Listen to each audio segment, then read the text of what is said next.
Hola mis queridos alumnos, les mando un saludo con mucho cariño, los recuerdo mucho y estoy nuevamente aquí grabando este video para ustedes en donde vamos a aprender sobre un poco de historia de nuestro país, de Colombia. El tema que vamos a estudiar hoy, que vamos a ver, es la República Liberal. Entonces vamos a estar muy atentos y vamos a tomar nota de lo que vamos a ir aprendiendo.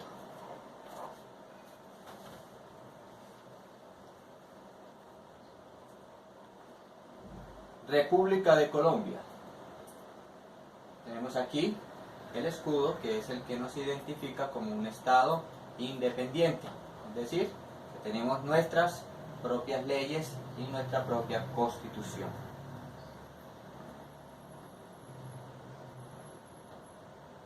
La República Liberal es el periodo de nuestra historia comprendido entre los años 1930 y 1946. Es decir, que en este periodo el Partido Liberal tomó el poder durante 16 años. Por eso se conoce también como hegemonía liberal, porque fue un periodo largo sin interrupción de este partido en la presidencia de Colombia. El primer presidente que tuvimos en la hegemonía liberal fue el señor Enrique Olaya Herrera. Aquí lo vemos en nuestra imagen. Enrique Olaya Herrera comenzó en el año 1930 su periodo presidencial hasta el año 1934. Con este presidente se inició la hegemonía liberal en la historia de Colombia. Vamos a conocer los principales hechos que se desarrollaron en nuestro país durante esta hegemonía. Entonces tenemos como primero, como principal hecho, tenemos la guerra con Perú. Este hecho se presentó en el año 1932, que duró un poco más de un año. Esta guerra se produjo debido a la toma de una base militar colombiana por parte del ejército peruano. Esta base militar se encontraba en el territorio o en la ciudad de Leticia. Para financiar esta guerra y poder reclamar ese territorio, muchos colombianos donaron sus joyas y a veces algunos propiedades que tenían las donaron al gobierno para financiar esta guerra, este conflicto, donde gracias a las fuerzas militares se logró recuperar ese territorio y se llegó a un acuerdo de paz en junio del año 1934. Ese fue el primer hecho importante de esta hegemonía. Pasamos al segundo hecho,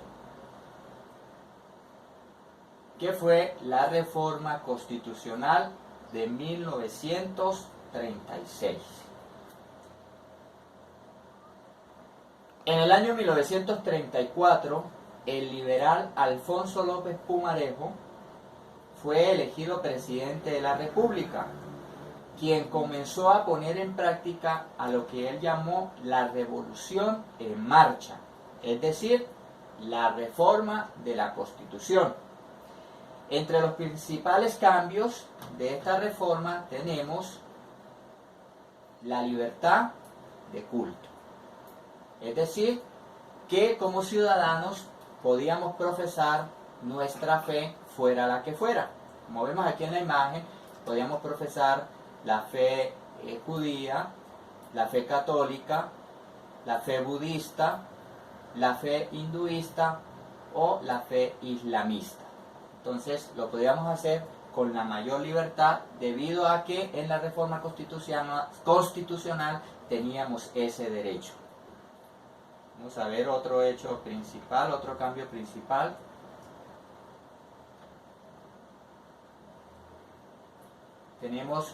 Se garantizó el derecho a la huelga.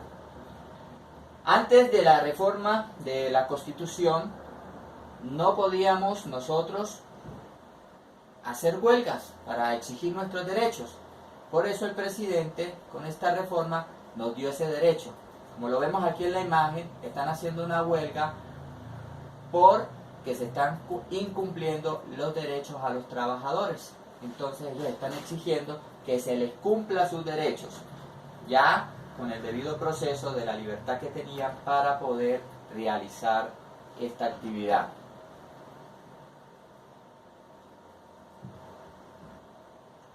Otro cambio fue que los colombianos podían pagar o debían pagar sus impuestos de acuerdo a los ingresos que tuvieran. Anteriormente se exigía un costo monetario a todos por igual, no importando el estrato social. Pero después de esta reforma se dijo que el colombiano pagaría de acuerdo a los ingresos que él tuviera. Vamos a ver otro de los hechos importantes que tenemos de la reforma, que fue el mecanismo de protección de la maternidad. ¿Qué quiere decir? Pues que las mujeres embarazadas que estuvieran laborando, como lo vemos aquí en la imagen, no podían ser despedidas de su trabajo. Y también se les otorgó la licencia de maternidad, es decir, que tenía derecho a descansar 3 meses para los cuidados del bebé. En ese entonces era de 3 meses. Ahora, en la nueva reforma, lo implementaron a 4 meses. Pasamos al tercer hecho importante de la hegemonía colombiana, que fue Colombia dentro de la Segunda Guerra Mundial. Lo vemos en la imagen.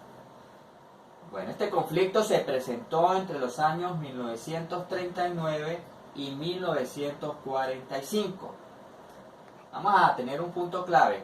Colombia no participó directamente en este hecho, ¿cierto? Porque pues, Colombia no envió tropas a combatir a este conflicto, pero sí brindó su apoyo y estaba atento que cuando se necesitaran estas tropas, Colombia las enviaría.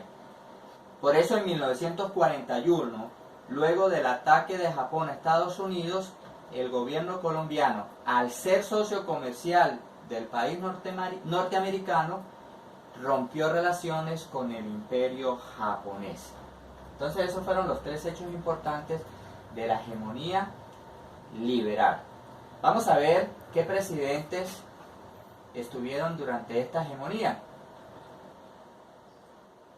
Entonces tenemos el primero, que fue Enrique Olaya Herrera, como lo veíamos al principio, que fue primer presidente de la hegemonía durante los años 1930 y 1934. Luego tenemos a Alfonso López Pumarejo, quien estuvo en el periodo presidencial entre los años 1934 y 1938. Seguido de Eduardo Santos, entre los años 1938 y 1942. Aquí se van a preguntar, profe, ¿se equivocó y repitió? No, Alfonso López Pumarejo fue nuevamente presidente porque fue reelegido por la población colombiana en el año 1942 hasta el año 1945. Y tenemos a Alberto Lleras Camargo, quien fue presidente entre los años 1945 y 1946. Entonces ahí se preguntarán por qué un año, del 45 al 46. Pues bien, duró un año porque él asumió la presidencia ante la renuncia de Alfonso López Pumarejo, quien tuvo que retirarse de la presidencia debido al mal estado de salud de su esposa. Entonces Alberto Lleras Camargo continuó ese periodo presidencial durante ese año. Bueno, mis queridos alumnos, Gracias por su atención, espero que hayan aprendido mucho de la historia de la República Liberal. Nos veremos la próxima semana con un nuevo tema. Un abrazo fuerte, Dios los